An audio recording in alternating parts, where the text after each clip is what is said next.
More jokes, yeah. There we go. Are we good? Good. Yeah. All right. Okay, so we've got some hockey players. I am from Minnesota. Fun fact, I had to come south to get here, to the land of hockey that's not Minnesota. So I'm glad you're all here, but this talk isn't really for hockey players either. This talk is for anybody who identifies themselves as, say, an engineer, developer, an architect. You know, I talk to a lot of these people and they all say, well, every so often I'm tasked with making screens for phones, for my app, for my coffee maker, for whatever it is, right? And I really, really, really wish that they just weren't, well, horrible. That's the term that most people say. So that's the talk here, right? We're going to go through some ideas for how you can make your presentations, whatever screen they're on, look a little bit better. It's also, this is not an embarrassing placeholder slide. The point is that titles shouldn't matter, right? This is stuff that we can all do. Naveen had a pretty good point about inclusivity in design, that it happens everywhere in the process. I'm going to take that one step further and say it's everybody's job, okay? But that's enough about all of you. Let's talk about me instead. That's way more fun.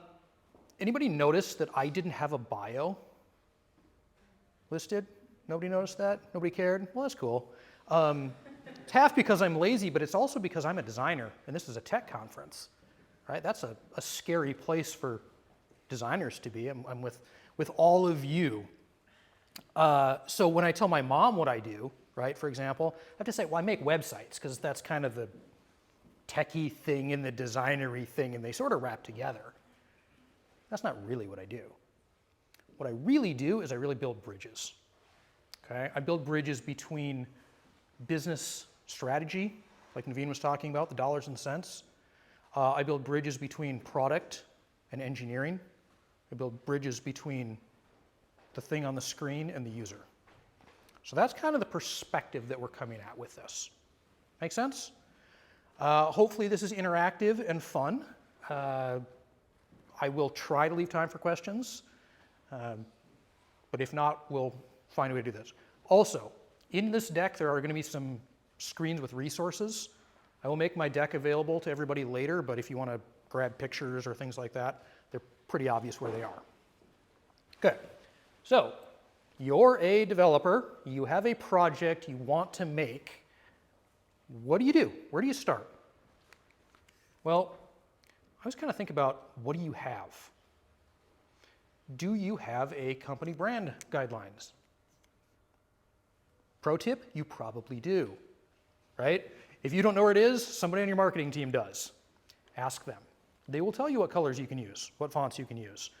The catch there, though, often those are designed for billboards and airplanes, not for websites and mobile apps, okay? So be careful with taking that at face value, but you can at least use it as a starting point. Okay? What else might you have? Bootstrap, material, any of thousands and thousands of other ones. But a lot of people look at a screen and they say, well, I got a blank page. That's scary. If you use a component library, you don't have a blank page. Problem solved. Well, let's say you don't have any of those things. Is there something else that you can look at, something in your life that you can get inspiration from? Is there another similar app? Is there an app that does the same thing for a different industry or audience? What can you pull from that? So I went to design school, and we always talked about this in design school. I am not going to show you how to rob a bank. That's not what this talk is about. But there's something very valid here, right? Here's proof. Andy Warhol.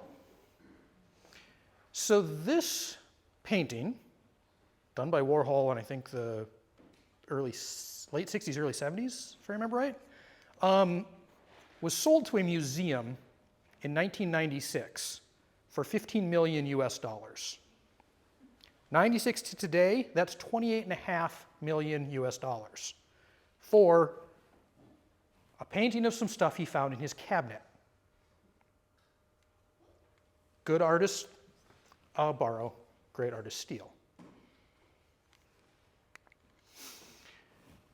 If you're wondering where you can find things to steal, here's a couple of those resources. The top one are UI patterns. So this is things like how do people handle a search input typically? What does a sign-in flow look like? The next one is some mobile screens. And the last one is SaaS web app-esque screens for things. So a lot of the same concepts, but different devices. Quick, small catch here. Both of those two are free for a preview, but they want money to show you pictures of things. Use that for what it's worth. Okay, so let's get into some tips and tricks, some like concrete things you can do to make every screen feel a little bit better. Number one, hierarchy. It's a really, really big deal. Not just because the word is big, but because you have to give people a way to move through things. So here's an example, right? There's almost no hierarchy here. Everything is the same size, there's some spacing. We've created a little bit of hierarchy by having things at the top and things at the bottom, okay? But when we're talking about hierarchy, we have all kinds of stuff at our disposal. Position on the screen, size, color, does it have a border, does it have a background? What if we took this, that's my actual bio, by the way, hey, there it is, and made it this. This is all the exact same content, but I made my name a little bigger. I made my title a little smaller. I gave everything some color, and I actually used a lighter color for my bio because that's actually the least important part of this, right? You want people to take action. Good. So along with hierarchy, we're going to put a giant number 1 on the screen, and there's a reason for this. If you take away nothing else from this talk, there's a quiz on this later, by the way, I want you to take this away. Give each screen one primary job.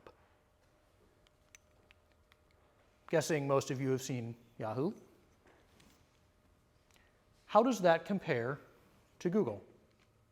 They both do the same thing. Google's screen has one job that you're going to do, right? There's obviously like ancillary things that happen around that, but the one primary thing you're doing on this screen is searching. And I want you to remember that. Whether it's a screen or a section or a process, do one thing and help the user figure out what that one thing is. Now, I know what you're all saying. You're all saying, well, okay, fine.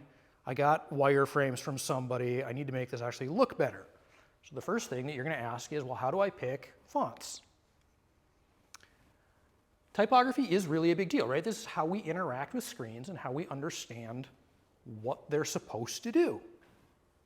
Remember how I said I made some things bigger, I made some things smaller? I don't know if you noticed, I also changed the typeface of my name. The reason for that is that we often talk about type in pairs.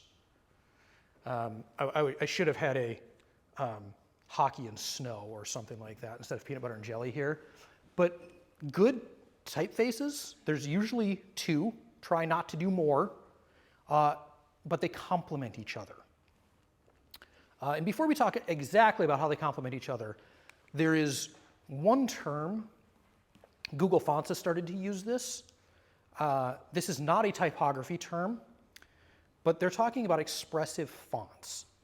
So we have what I would call non-expressive fonts, which you probably use for a body, things like that. They're the workhorses of the font world, right? They're easy to read, they're legible, you understand them, pretty straightforward. There are, however, weird, fun fonts, like the word expressive up there. Use those very sparingly, but understand that they have a feeling that they impart. Is your thing supposed to be happy? Is it supposed to be knowledgeable? Is it supposed to be comfortable? These are the questions you have to start asking yourself when you look at expressive fonts. The vast majority of the fonts that you find anywhere are actually expressive fonts. Okay? So take that 70% and know you should use them carefully instead of all the time. How do you know what the meaning is behind the font? A lot of it's gut, right? A lot of it's just talking to people. And this is kind of why I'm saying to shy away from those for the most part. Some of them are obviously, like the handwriting font, right? That's comfortable, it's approachable, it's less formal, if you will. Those are pretty easy. The one that looks like the Wild West has very specific uses on t-shirts. Maybe that's more of it, right? If this is a font that goes on a t-shirt, it probably means something or has a emotion associated with it. So use it that way. This right here is a screenshot of a website that will take all of the Google Font Library and give you good pairings. So what you see is a pairing that is used for the header. So the top one, DM Serif Display is the header, and then DM Sans is the body. But this is really nice. So you can just kind of get a quick combo of these, and you can actually sort these by popularity and stuff like that. I'll give you the link later. The second question you have to ask yourself is, to serif or not to serif? Does anybody know what a serif is, or what it means in Latin?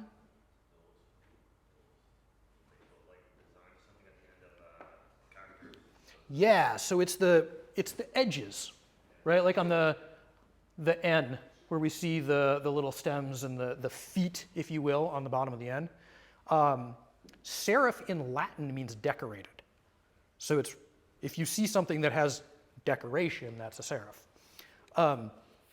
The catch here is that in print, for example, because of the way ink goes onto an object, serifs tend to make things very easy to read. They give your eye a straight line to follow. On the screen, they're much more difficult to read because pixels kind of fuzz and bleed together. So you can use them really big, like this. Try not to use them too small for body copy. Okay, next tip. Next tip is don't spread your lines too far.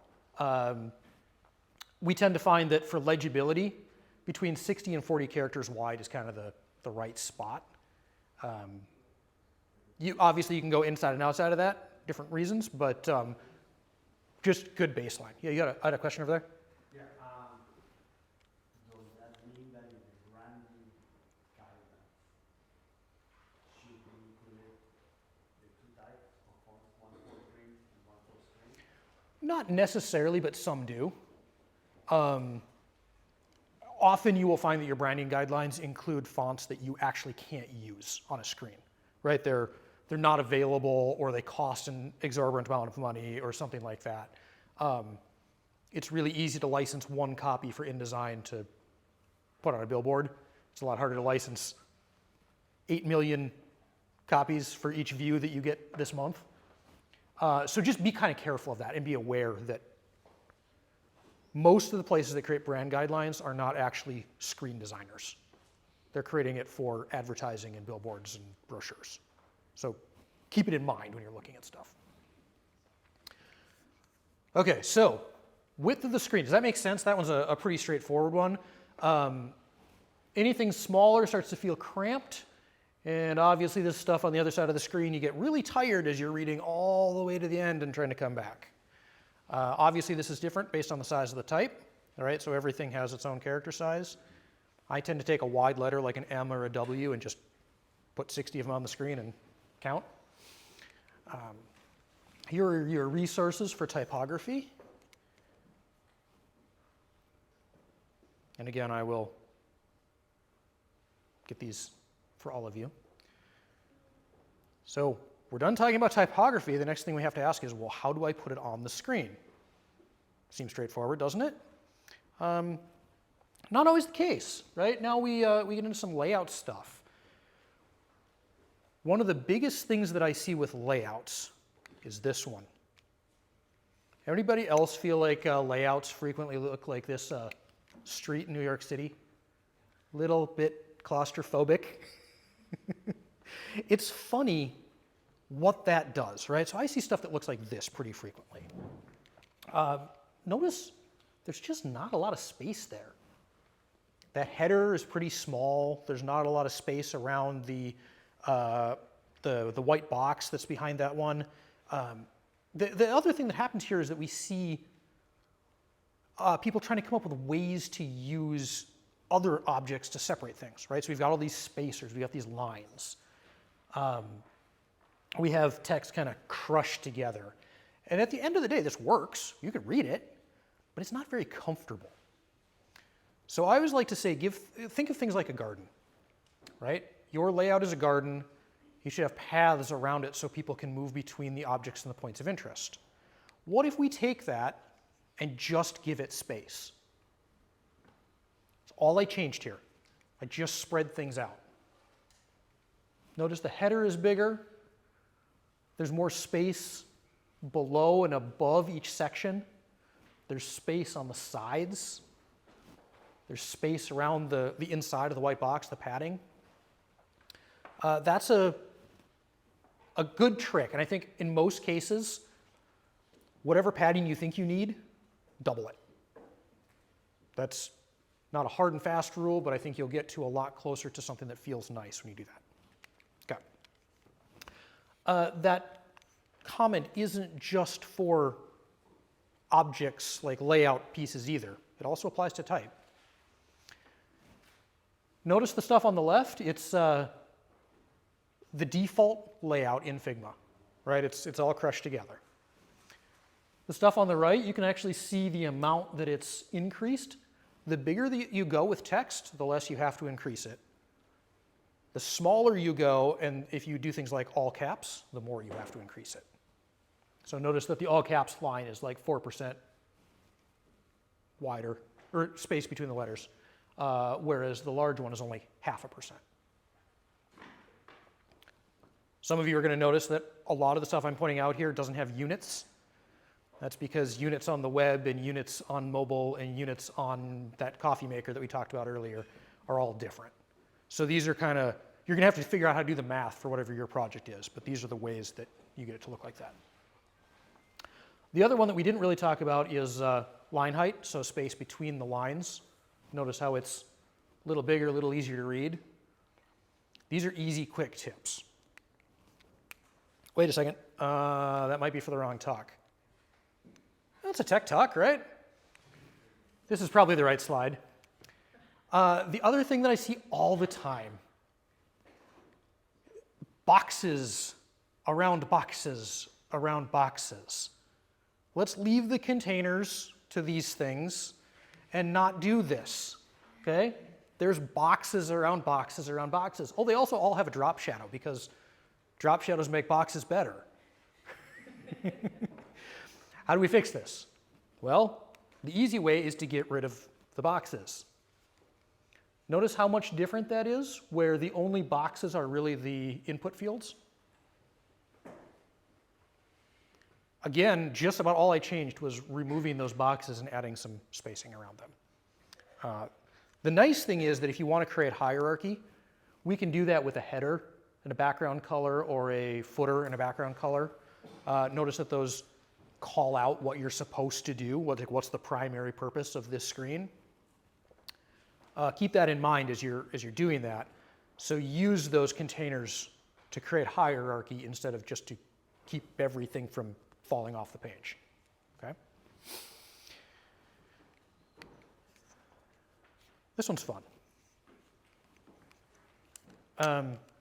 Consistency is something that designers are trained to cringe at when they see inconsistencies. I don't know I don't know how we get to this point, but just keep in mind, pick a set of colors and use them. Always use them. Pick a set of fonts, Always use them. In fact, pick font weights, right? I always use light, medium, and extra bold. That's not, I'm not saying I always use them, but the process is make that rule for whatever you're building so that everything can be the same and feel the same. Now, same amount of margin, padding, all that kind of stuff. And then this one catches a lot of people. The words you use matter too. If you say save everywhere, don't swap it out for update randomly.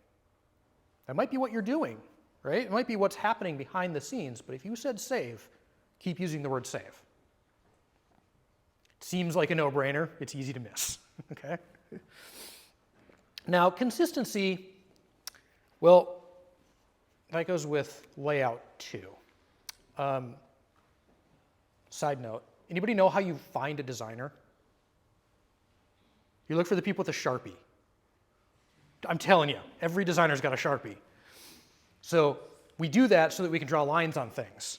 Don't let them near your screen, otherwise they'll draw a Sharpie line and it'll look like this and you'll hate it. This consistency lets us do alignment stuff too, right? It moves you through a layout. It helps you understand what is associated with something else. Notice how I'm actually using consistent spacing in there and how the dotted lines keep all the pieces in one vertical line. That's super important. It gives something a clean and a professional feel that is often lacking if things are unaligned. One catch here, remember to add padding and margin. So as you can see on the box there, on the red box on the bottom, there's margin on the outside and there's padding on the inside that aligns it with the other elements. So it's not just one or the other. All right. My absolute favorite section is color. Who here loves picking colors? Okay, everybody look at those hands that are raised because I have a dirty secret. I went to art school. I hate picking colors. Picking colors is one of the most difficult things you can do. I get that, 100%. So, the easy place to start is there something that you can copy? Nobody saw this slide and realized where my presentation deck colors came from, did they? Shh. Good artists borrow, great artists steal. That's the thing though, it's not stealing if you're using this as a derivative, right? You're taking something else that exists and applying principles from it to your thing. That is probably the easiest way that you can start to do these things. Lucky for us, Adobe has quite a few cool tools out there. This is a screenshot from their inspiration tool. And you'll notice that there's just random pictures and screens and stuff here, and it shows you the color palette that's in there. I go here all the time and I pick colors. The catch with picking colors, though, it's a little bit like fonts. You can use too many very quickly, and you shouldn't. Okay, so I have this 70, 25, and 5 rule. I just grabbed random things that I found on Dribbble. Don't necessarily go to Dribbble because you want to know how people are doing things, because most of the stuff on Dribbble has never been built and can't be. But look at kind of how people are doing layout, right? The one on the left has a pretty muted color palette. It's not too super complex. Same with even the dark one, right? There's a lot of dark and a lot of white, and then there's a accent color. Try not to go overboard with that accent color. All right, there's one more though. There's always one more. The last one is that 5%, and that is an action color. Now, anybody know what I mean when I say action color? It's in the name. Just so you know, pick a color that is the thing that people will learn in your tool, on your screen, is what they click on when they do something, right? It's the focus color of your text input field. It's the button color. Just be aware that color blindness and things like that can kind of pose some issues. So, for example, I'm not colorblind, but I'm guessing that anybody who's red-green colorblind in this room, the red that I have had throughout that red, for example, is probably a brown or a kind of a dull grayish color. Be aware that if you just use color for actions, to be careful that it's a color that people can actually see. You might want to pair it with an icon or something like that. The nice thing, though, is that Material has this tool that will show you at least things like contrast ratios. So these are the colors that I have been showing you on a lot of these things, and they're really actually impossible to see here. So I'm sorry. But there's a dark and light, and it shows you the text on top of them so you can see if there's not enough contrast between them and things like that. Here's the one you all wanted. All the tools that we talked about are in there. Here's the thing, though. Naveen mentioned this. I think it's worth mentioning again. Color does things to people, right? Physiologically, color does things to people. Have you ever looked at all the fast food logos and branding? What sticks out? Reds, oranges, yellows. You know what happens here? Your body sees these colors, your metabolism increases, and you get hungry. This isn't an accident, right? McDonald's is yellow because they want you to come there and eat. Same thing happens when we talk about what we call light or calm colors, right? Blues and greens. These have the exact opposite effect on your body, and they make you relaxed and comfortable. This is why we use these for healthcare. Pay attention to those things, okay? As you're going through the process, be aware that there are other factors. Colors have meaning. Different societies have different meanings associated with colors. So know your audience a little bit. One catch, though, if you can help it, don't mess with meaning.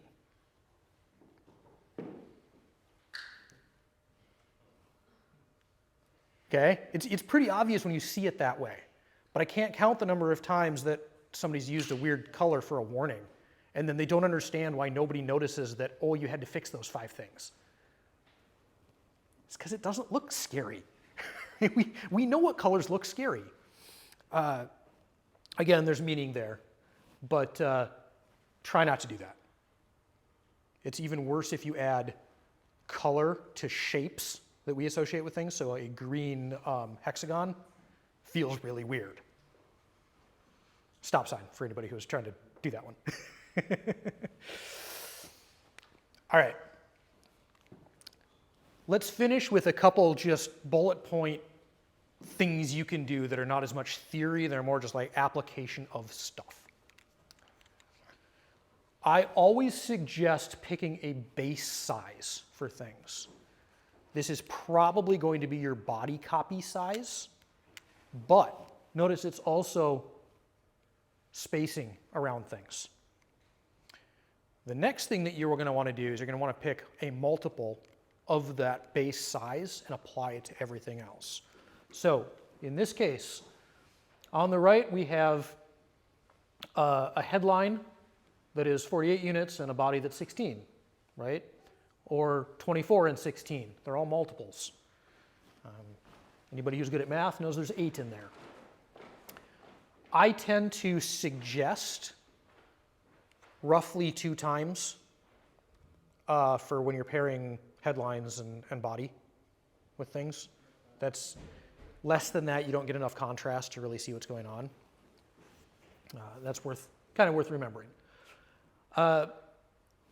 Otherwise, use that for spacing, use it for layout, use it for all those kinds of things.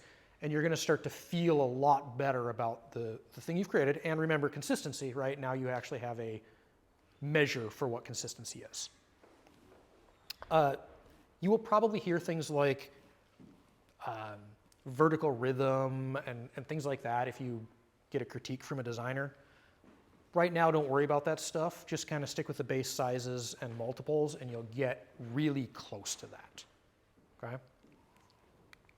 Here's the cool thing about contrast. Sometimes you can have too much. And this is difficult to see here, but the second one in and the far to the right are the ones that matter in this case. I make it a rule never to use complete black or complete white on a screen. One caveat, if your whole goal is the energy efficiency from an OLED, go ahead and use all black. But that's kind of the one time. Otherwise, I really prefer to use a very light gray in place of white and a very dark gray in place of black. You can see it here. They're actually, and they're absolutely impossible to read, so I'm sorry.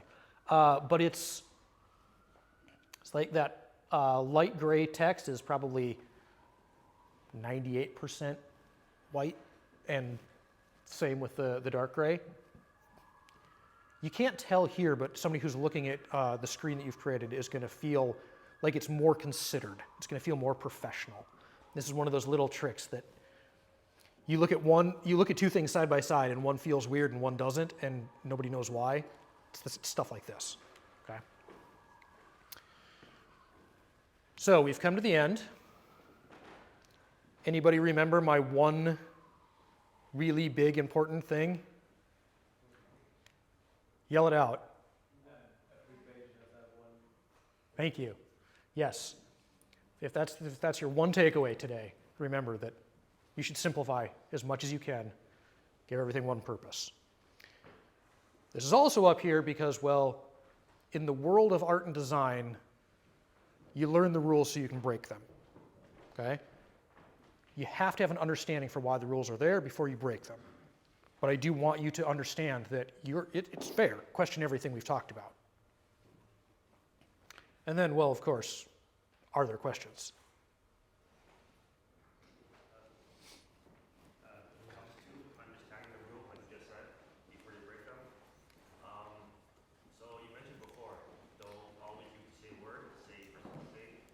So, like, okay, suppose you have a screen, for example. One is for creation, and then later on you have the update. So you have two different processes. But you said that even for something like that, you should still use save. You shouldn't use save and update, right?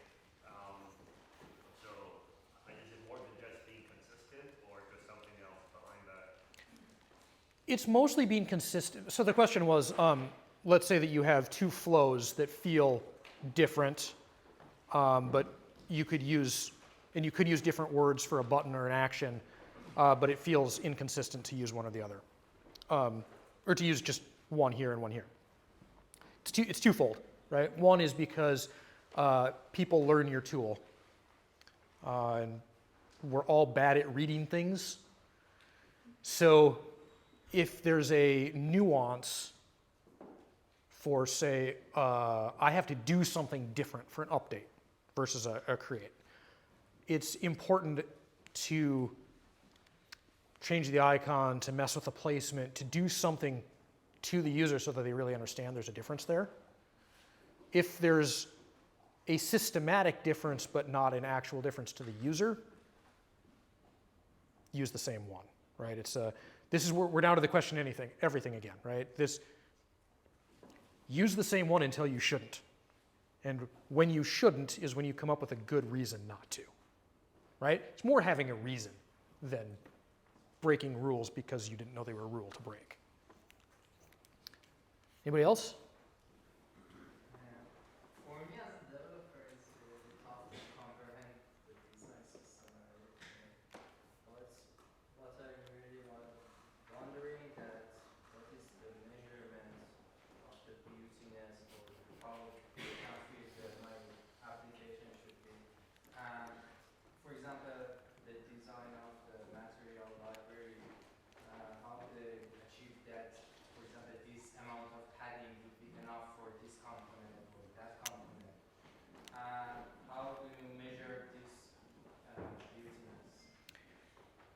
Well, let me ask you a question. The question was, how do you measure beauty, right? How do you add value to something that's subjective? Let me ask you a question. Would you have paid $28.5 million for a print of Campbell soup cans that you could have found in your cabinet, right? Most of us, the answer is probably not. Beauty is completely subjective. I actually work really hard to coach people the other direction. So I went to art school, we used to have critiques. I'd walk into the room and I'd say, "What do you think?" And half the room looked at me like I was crazy. The half that realized the prof was grading them on the fact that they weren't answering and critiquing were looking for something to tear apart and how much they didn't like it. And the prof was wondering why I even showed up to class today, because in his mind it wasn't even done. Right? So I try to coach people away from this concept of subjective like and dislike. Instead, can you measure that your accessibility audience can interact with the colors that are picked, and that people with a vision deficiency can read the text? Right? Those are measurable things. Can you measure if the style and the colors and the things like that match your audience? Harley Davidson is known for getting a whole bunch of people together in South Dakota every year. How much of the stuff that's produced for that do you think is bright pink and sparkly? Probably not much, right? So you can measure how it impacts your audience. If you're doing stuff for teenage girls, maybe the bright pink and sparkly is a better idea.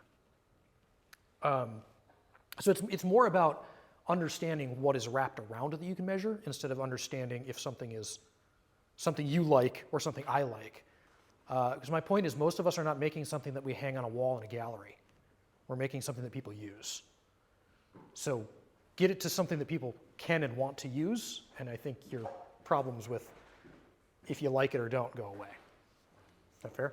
And what we do actually on our application is like we use Google Analytics. For example, in 2 pages we do some approaches for the design, and we do analyze the behavior of the users. Sometimes they do actually completely different from what we anticipated, and it's really hard for us to, okay, we know that our user like this page, but in some situation they don't actually do some different action, and it's really hard for us to do all of things together to know our users. So I think there's a question there about kind of users liking something and then not doing the action that you intended, or things like that. Have you ever had an idea and gone to your friends and said, would you use my idea? I'm guessing most of us have done that. And all of our friends and everybody we talk to, mostly because, well, I live in Minnesota and you live in Canada. We're from places that are known for being nice, right? Everybody's like, of course I'll use that. 6 months later, it's crickets, no app downloads, nobody's touching it, right? I'm not describing anything that's out of place for any of you, right?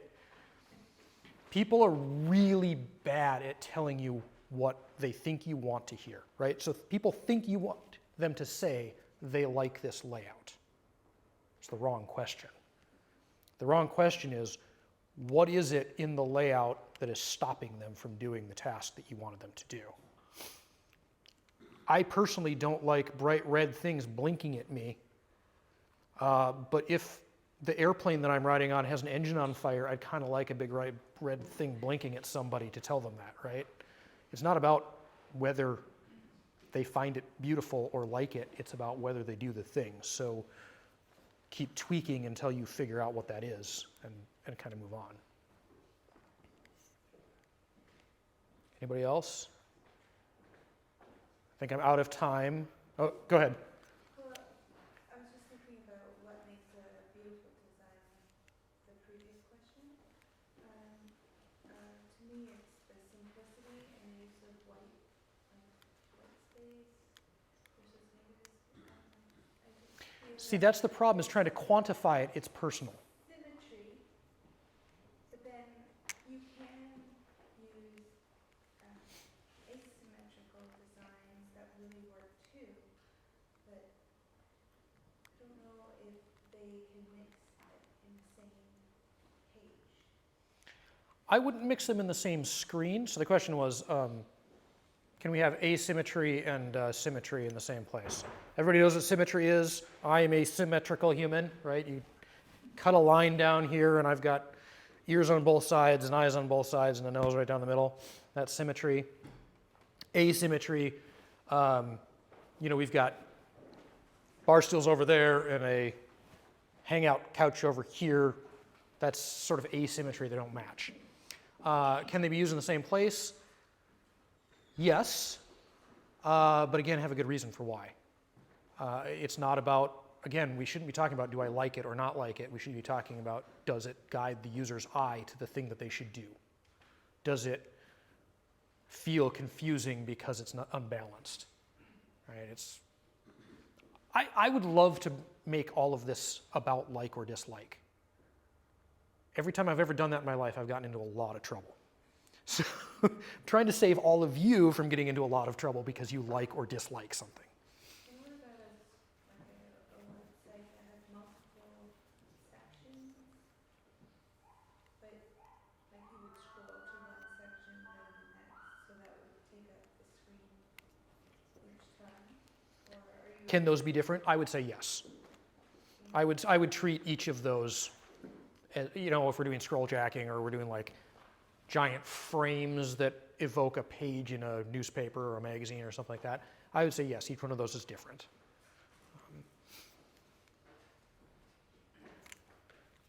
These days I've been seeing a lot, like in Pinterest or like Dribble, there's this new tag called Neo Brutal Designs.